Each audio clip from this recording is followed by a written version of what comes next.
So ay mga road trip, nandito tayo ngayon sa Arroceros Park dito sa Maynila. Tara, pasukin natin ang Arroceros Park.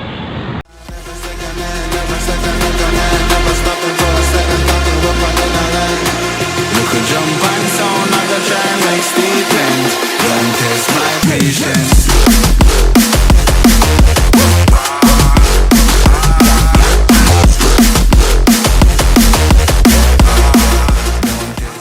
So ayan mga ka-road trip, bago ka pumasok dito may makikita ritong seal, Arroceros Forest Park.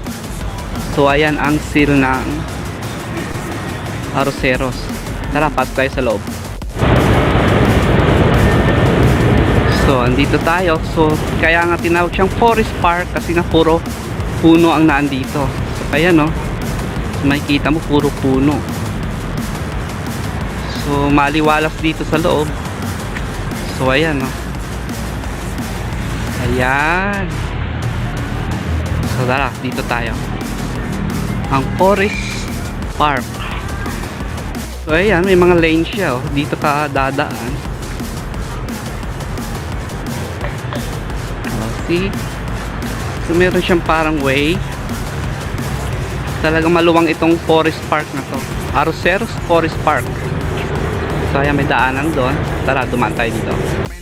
See? So may parang hagdan-hagdan dito, paakyat. So ayan. Ang Forest Park. So may paikutan siya hanggang dito, may taas dito. Ayan. Tara. So kung makikita dito sa pinakataas na to, so ayan o. Tanaw na tanaw mo lahat ng mga magagandang puno. So ayan.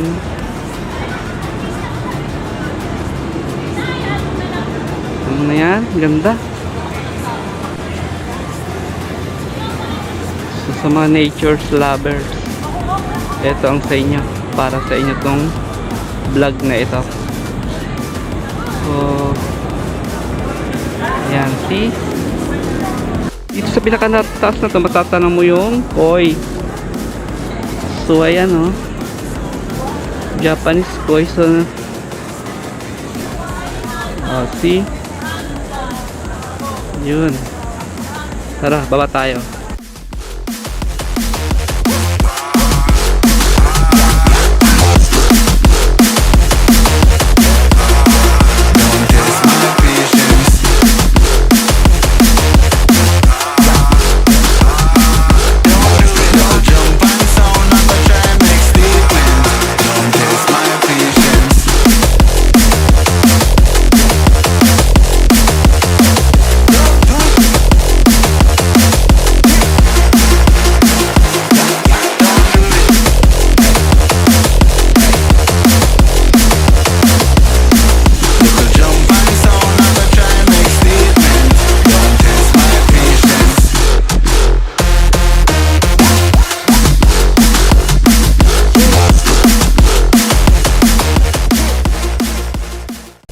So ayan mga road trip.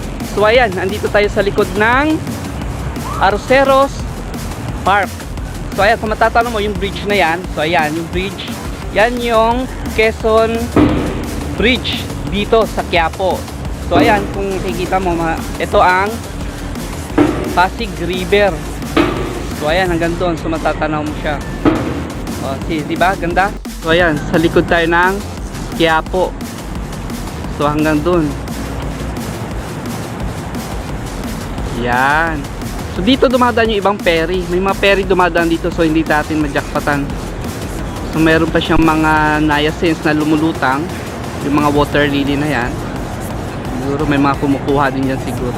So ayan, meron na tayong natatanaw na ferry boat. So pakita ko sa inyo ang ferry boat dito sa likod ng Arroceros Park. So ayan siya na. Ayan na siya. So yan. So mayroon pala dong ano. Ay, lumiko lang siya. Ay, ayun. So andun lang siya. So kukuha siya ng mga pasahero. So pampasahero kasi yung ferry boat na yan. So yun yung terminal ng Quinta Market. So andun yung babaan ng ibang pasahero. So ayan, nakita nyo na? So yan. So meron ditong bagong building. So ito ang building na hindi ko maalam kung anong pangalan ng building na to. So mga condominium siguro ito na nandito. So wow. See? Yan. Tara, ikot tayo. So ayan na yung ferry boat kanina. So ayan. So umatras lang siya. Then pumick up na sila ng pasahero doon sa area na yon, sa Quinta Market terminal ng ferry boat. So ayan, patras na siya. So on the way to saan ba biyahe niya? Hindi ako sure pero malamang nasa papunta siyang Mandaluyong kung hindi ako nagkakamali. So ayan siya oh. Yan. See? Imbi Vicente D. So yan ay ino-operate ng MMDA. So biyahe na sila. So meron din dito ng ano, kung umiiwas ka sa traffic. So ayan, maganda yan. Oh, see? Ayan na siya. Diba? So ayan mga ka-road trip, pero tayo kasama dito si, ano pangalan nyo sir? Nico po. Nico. Anong school kayo sir? Universidad de Manila. Ay dito sa may ano, Loton. Yes po. So ayan, sa kaya LMU ay UDM. UDM. So ayan, sorry. So ayan, mga estudyante sila dito sa UDM. So may project yata kayo sir, ano? Opo. So may ginagawa silang project. So magtatanong lang tayo ng konti sir. Anong makikita mo, anong masasabi mo dito sa bagong gawa ni ano, ni Mayor Isko sa bagong Arroceros Park? Okay po. Ang Arroceros Park kasi ay tinaguri ang last lang of Manila. Kumbaga siya ang huling baga ng Maynila sa sobrang para sa climate change ba, makakabuti siya para sa climate change natin. So, Tama. ang ginawa ni Mayor Isko is pinreserve ito at nirenovate para maging parke, para maging open sa lahat. So, kung makikita natin, napakagandang mga tanawin na makikita sa Arroceros Park po. Tama kayo sir. So kung naabutan mo ba kung ano itsura ng Arroceros nung araw? Kung ngayon po, makikita natin may mga daanan. Noon, puro puno talaga. So, ang target po siguro ng ating mayor na si Isko, maging parke ito na may enjoy ng lahat ng tao mula bata hanggang matanda po. So ganon. So taga Maynila po ba kayo? Yes sir? po. Taga Maynila Batang kayo. Tondo. Batang Tondo kayo. Ay, paras kayo ng Isko, ano? Opo. Batang Tondo. So may mga puno dito na meron pang mga balot yung mga ano nila. Ba't may balot po yan sir? Yung mga lampshade nila. Ano lampshade ba tawag? Yung lantern. Yung mga lantern. Hindi pa po kasi ata nabubuksan ng tuluyan o siguro under renovation pa rin po. So ayan. So ayan mga ka-road trip. Narinig natin sa totoong taga Maynila. So ayan sir, thank you sir. Thank you. Sige, thank you. Ingat po.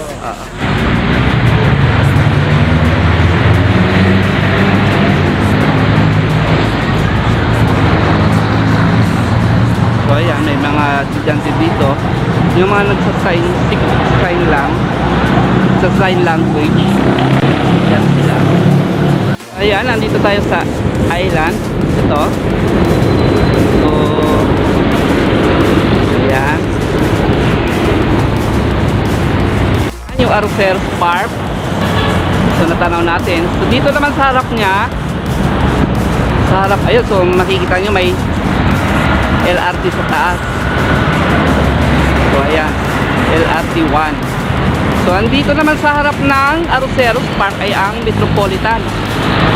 So ayan yung Metropolitan. So renovate din ito dito sa panahon ni Mayor Isko. So ayan, pinaganda ni Mayor Isko ito. So para hindi naman dalaw tayo kasi matagal na bakante itong Metropolitan. So nung umupo siya, isa ito sa kanyang priority. Inayos niya ulit at pinaganda pa. So yan yung Metropolitan. So ayan. O see, diba? Dito lang yan sa may Loton. So ayan mga ka-road trip, andito tayo sa Iwasang Bonifacio. Ang Bonifacio Shrine. Ayan o. So yun yung bell, ang relo, ang pinakamalaking relo dito sa Maynila, ang City Hall ng Maynila. So ayan. So, dito tayo sa pinakarap ng Bonifacio Shrine. So, ayan. Ito nyo. So, ito ang bantayog ng Maynila. Ang pinakasentro ng Maynila. So, sa tabi niya ay ang City Hall. Kung iyong matatanaw, yan yung bell sa taas. Ang malaking relo dito sa Maynila. So, ayan yung Bonifacio Shrine. So, tara. Dito tayo sa underpass.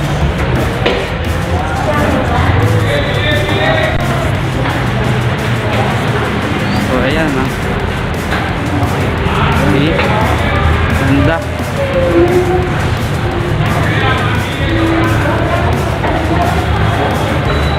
Punta tayo sa Manila Bay. Ayan.